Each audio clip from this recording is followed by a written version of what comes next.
नमस्कार welcome back to my YouTube channel Swapna's world. आज आम अष्टम श्रेणी गणित बही सेकेंड चैप्टर घातर खेल जोटा आम पावर प्ले कहते सहीटा आम पढ़ा। जो मैंने चैप्टर 1 देखी ना जाकि देखी दिंतु।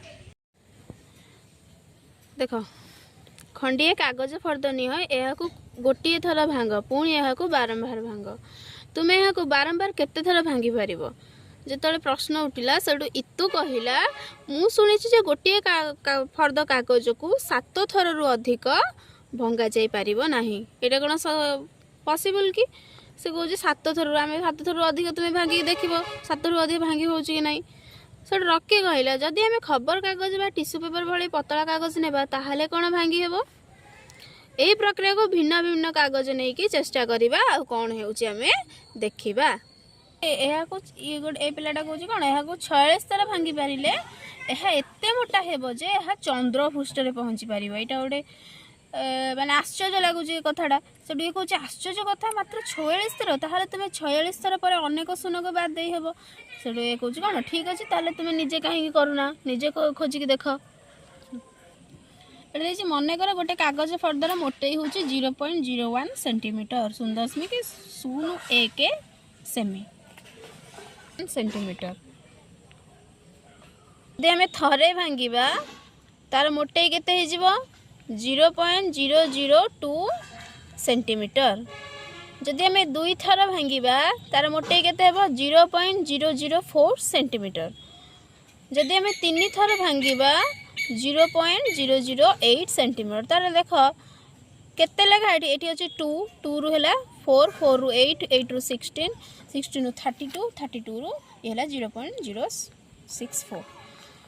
तो ये जो प्रोसेसटा 2 लेखा मल्टीप्लिकेशन है गुणा है 0.002 रे 0.002 अच्छे 004 एटा हूँ थरे भंगा है एटा हूँ 2 थर भांगिले पुणी 3 थर जो हम के या पुणी 3 इंटू ना 2 इंटू हो 3 थर जदि 3 थर भांगा केते ना 0.004 इंटू 2 के 0.008 सेंटीमीटर। जितेबाला आम 15 थर भांगा केते ना 32.768 सेंटीमीटर। जिते आम 15 थर भांग पकेबा गोटे कागज को तार मोटे हेब 32.768 सेंटीमीटर।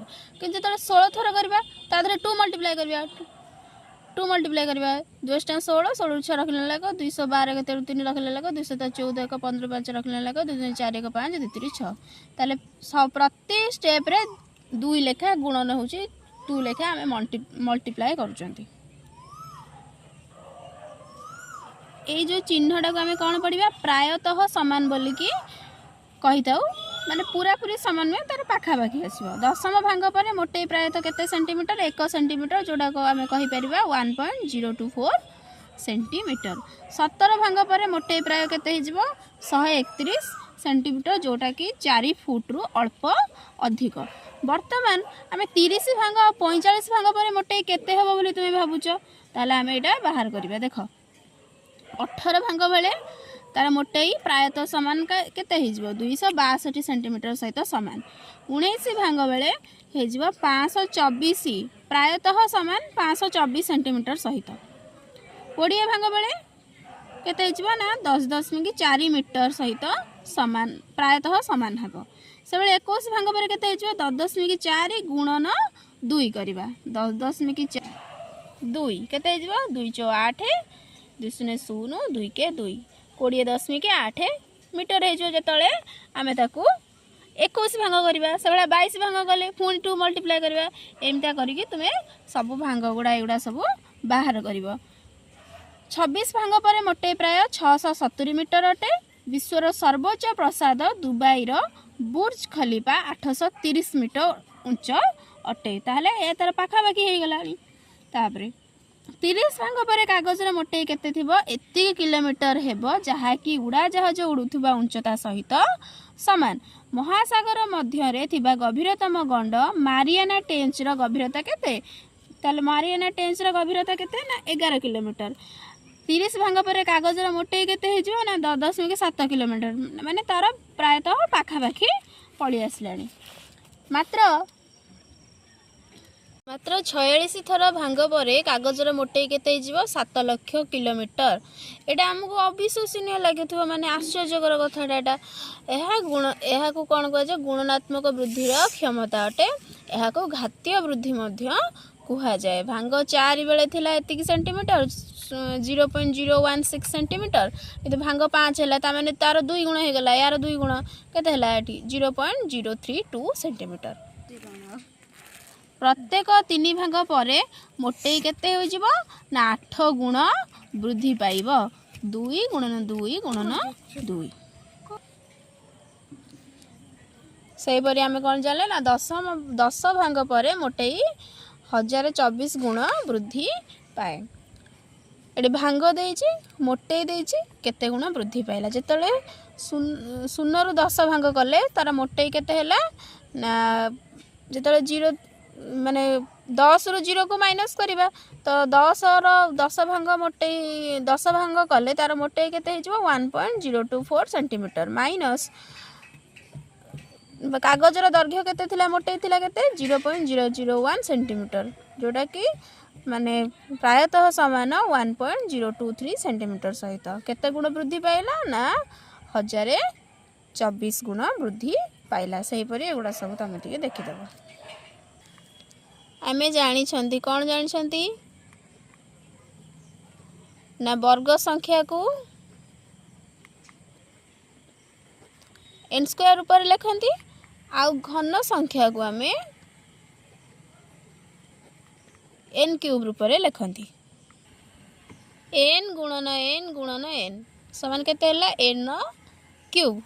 n କ୍ୟୁବ୍ ପଢ଼ିପାରିବା, ନଚେତ n ର ତୃତୀୟ ଘାତ କହିପାରିବା, ନହେଲେ n ର ଘନ ଭାବରେ ବି ୟାକୁ ପଢ଼ିପାରିବା। କ'ଣ କହିବା ନା n ର ଘନ ବା n ର ତୃତୀୟ ଘାତ। ଏହାର ଘାତ କେତେ? ଏଇଟା ହେଉଛି ଆଧାର, ଏଇଟା କୁହନ୍ତି ଆଧାର, ଇଏ ହେଲା ଆମର କ'ଣ ଘାତ।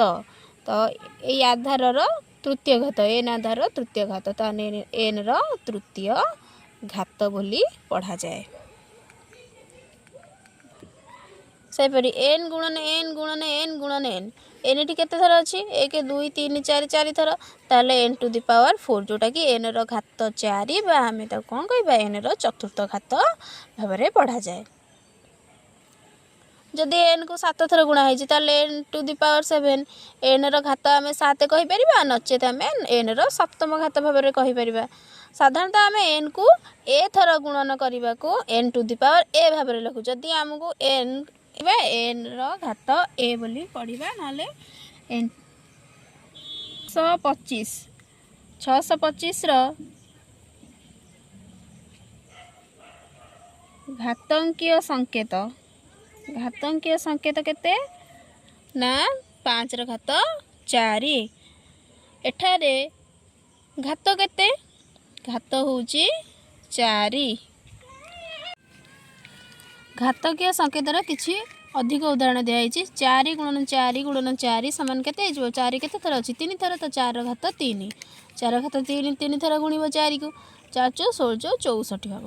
ସେଭଳି ଯଦି -4 ଦେଇଛି, -4 ଗୁଣନ -4 ଗୁଣନ -4 କେତେ ହେବ? -4 ର ଘାତ 3, ତାହେଲେ ତାକୁ ଗୁଣିବ, ତାର କେତେ ହେବ ନା -64। a ଗୁଣନ a ଗୁଣନ b ଗୁଣନ b ଅଛି, ତାକୁ ଆମେ a କେତେ ଥର ଅଛି? a 3 ଥର ଅଛି, a ର ପାୱାର 3 ଇଣ୍ଟୁ b ର ପାୱାର 2, b 2 ଥର ଅଛି, ତାହେଲେ a ର ଘନ b ର ବର୍ଗ ଭାବରେ ଆମେ ପଢ଼ାଯାଇପାରିବ। a ଯଦି 2 ଥର ଅଛି, b 4 ଥର ଅଛି, a ର ବର୍ଗ b ର ଚତୁର୍ଥ ଘାତ କହିବା। 32400 ସଂଖ୍ୟାକୁ ଏହାର ମୌଳିକ ଗୁଣନୀୟକରେ ପ୍ରକାଶ କର ଏବଂ ମୌଳିକ ଗୁଣନୀୟ ଗୁଡ଼ିକୁ ସେମାନଙ୍କ ଘାତାଙ୍ଗ ରୂପରେ ଚିହ୍ନଟ କର। କେମିତି? 32400 ଦେଇଛି, ତାକୁ ପ୍ରଥମେ 2ରେ ପକାଇଲେ 16200, ପୁଣି 2ରେ ପକାଇଲେ ଆମେ 8100, ତୁମେ ଏଇଭଳି ପକାଇ ଗଲେ ତାର ଘାତାଙ୍କିୟ ରୂପରେ କେତେ ଆସିବ? କ'ଣ ଆସିବ ମୌଳିକ ଗୁଣନୀୟକ ଗୁଡ଼ିକ? 2 ଗୁଣନ 2 ଗୁଣନ 2 ଗୁଣନ 2 ଗୁଣନ 5 ଗୁଣନ 5 ଗୁଣନ 3 ଗୁଣନ 3 ଗୁଣନ 3 ଗୁଣନ 3। ତାହେଲେ ଏକୁ ଘାତାଙ୍କିୟ ପରିପ୍ରକାଶରେ ଲେଖିଲେ 2 କେତେ ଥର ଅଛି ଏଠି? 1 2 3 4 ଥର, ତାହେଲେ 2 ର ଘାତ 4 ଗୁଣନ पाँच केते थर अच्छी 2 थर ताले 5 घात 2 गुणन 3 केते थर अच्छी 4 थर ताले 3 घात 4 हेबो -1 टू दी पावर 4 -1 घात 5 टी कौन यह धनात्मक ना ऋणात्मक -1 घात 56 टी कौन ताले आम को देखा यहाँ धनात्मक ना ऋणात्मक -1 इंटू -1 जो -1 घात धर मन कर 3 पचारि -1 इंटू -1 इंटू -1 केते ना एकक एक तो यहाँ 1 हम किंतु ये माइनस माइनस कौन है प्लस माइनस माइनस प्लस है ये दुटा मिसी कौन ए दुटा गुणन है कौन है माइनस माइनस +1 है +1 ये -1 केते प्लस माइनस माइनस ताले -1 जो -1 पावर 2 थी से कौन हम -1 इंटू -1 केते minus minus plus +1 -1 into -1 into -1 into -1 into -1 ताले ये केते हो माइनस माइनस प्लस ये है माइनस माइनस +1 -1 ये केते +1 ये प्लस प्लस केते गला +1 तो +1 ये -1 केते हो -1 ताले एथिरु आमे देखिले जो आधार जिते ऋणात्मक थी तार आधारटा तार घात जदि जुग्म संख्यक घात थी ताहले सेटा पॉजिटिव आसीबो जदि अजुग्म संख्यक घात थी ताहले ता answer negative आसीबो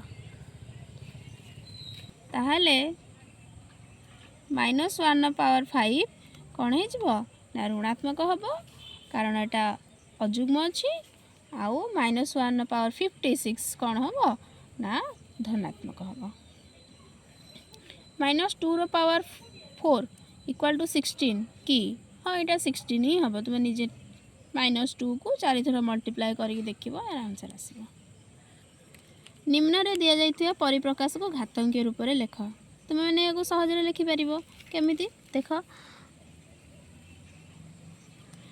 6 into 6 into 6 into 6 6 into 6 into 6 into 6 ताले एटा 6 केते थर अच्छी 1 2 3 4 4 थर ताने 6 रो पावर केते हो 4 घातांकीय रूप में देछि आम एमती ही करबा से बड़े b into b into b into b केते हो b रो पावर 4 2 इंटू 2 इंटू a ताने 2 एठी केते थर अच्छी 2 थर ताले 2 रो पावर 2 इंटू a भी 2 थर अच्छी a रो पावर 2 y एठी 2 थर अच्छी y रो पावर 2 है y रो घात 2 से बड़ा एठी 5 2 थर अच्छी 5 रो घात 2 इंटू 7 घात 3 7 3 थर अच्छी से बड़े तुम आउ गोटे रहा करदेव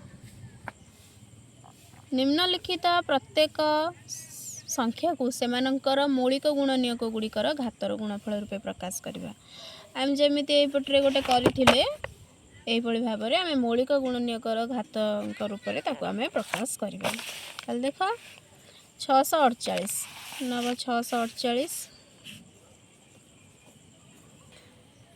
देख 648 को तुम ये घातांकीय रूप में मौलिक गुणनीयक आधार लिख लिख सारापर आम घातांकीय रूप में प्रकाश करवा ताहले 2 रे प्रथम पकईली 324 पुणी 2 रे पकईली 162 पुणी 2 रे पकईली 81 तापर 3 रे पकईली 27 तापर 3 रे 9 तापर 3 रे पकईली 3 ताहले को केमिति लिखिबा 2 गुणन 2 गुणन 2 गुणन 3 गुणन 3 गुणन 3 गुणन 3 ताहले 2 केते थर अछि 1 2 3 3 थर 2 रो घात 3 गुणन 3 रो घात केते हबो 3 रो घात 1 2 3 4 4 तुम्हें 405 540 36 को मौलिक गुणनीयकर घातर गुणफल रूप में प्रकाश कर मौलिक संख्या सब पकईकी करमितिक 2 3 5 7 एभलिया निम्नलिखित प्रत्येकर सांख्यिक मान लिखा आम 2 गुणन 10 घात 3 गुणन 10 घात 3 ताले 2 गुणन 10 घात 3 माने केते हबो ताले आंसर केते गला 2000 -3 घात 2 इंटू -5 घात 2 अच्छी 2 एटा 9 गुणन 5 घात 2 जोटा 25 तो उत्तर केते हो गला 225 सहीपरि तुम्हें बाकी सब ନିଜେ କରିବ, ନିଜେ କଲେ ପ୍ରାକ୍ଟିସ୍ ହେବ, ମନେ ରହିବ, ବୁଝିପାରିବ। ତ ନେକ୍ସଟ କ୍ଲାସ୍ରେ ଆମେ ବାକି ଯାହା ରହିଲା ତାକୁ ପଢ଼େଇବା। ରହିଲି।